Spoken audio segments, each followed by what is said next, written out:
سوره بقره جزء 1 آیه 25 تا 29.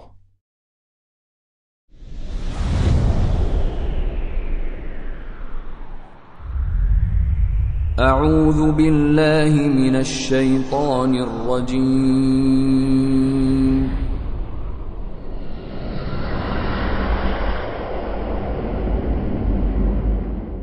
بسم الله الرحمن الرحیم.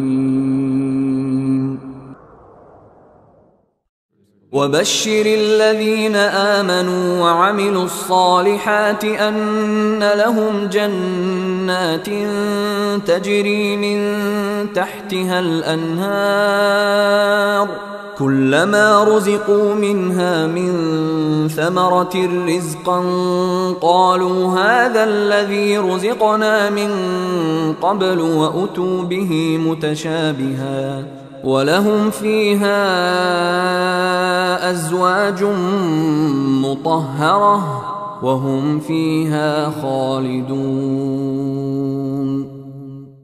به کسانی که ایمان آورده و کارهای شایسته انجام داده اند مژده ده که باغ‌های از بهشت برای آنهاست که نهرها از زیر درختان آن جاری است.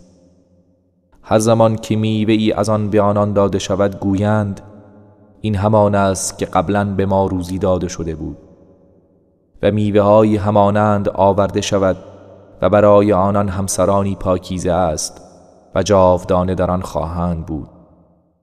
إن الله لا يستحيي أن يضرب مثلا ما بعوضة فما فوقها فأما الذين آمنوا فيعلمون أنه الحق من ربهم وأما الذين كفروا فيقولون ماذا أراد الله بهذا مثلا يضل به كثيرا ويهدي به كثيرا وما يضل به إلا الفاسقين.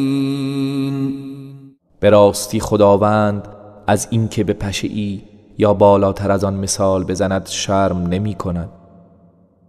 آنان که ایمان آورده اند می دانند که آن مثل حق است از طرف پروردگارشان و اما آنهایی که کافرند می گویند خداوند از این مثل چه خواسته است؟ خداوند بسیاری را با آن گمراه و گروه بسیاری را هدایت می کند و تنها فاسقان را با آن گمراه می سازد. الذين ينقضون عهد الله من بعد ميثاقه ويقطعون ما أمر الله به أن يوصل ويفسدون في الأرض أولئك هم الخاسرون. کسانی که پیمان خدا را پس از محکم ساختن آن میشکنند و آنچه را که خدا دستور داده برقرار سازند قطع نموده و در روی زمین فساد می کنند اینها زیانکارانند. کیف تکفرون بالله و کنتم امواتا فاحیاکم ثم یمیتکم ثم یحییکم ثم الیه ترجعون. چگونه به خداوند کافر می شوید در حالی که شما مردگان بودید و او شما را زنده کرد سپس شما را می میراند سپس شما را زنده می کند آنگاه به سوی او بازگردانده می شوید.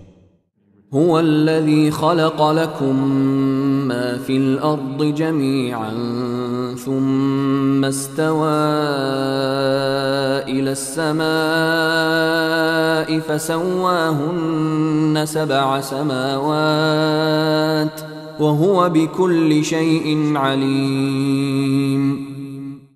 او خدایی است که همه آنچه را که در زمین است برای شما آفرید آنگاه آهنگ آسمان کرد و آنها را به صورت 7 آسمان مرتب نمود و او بر هر چیز آگاه است.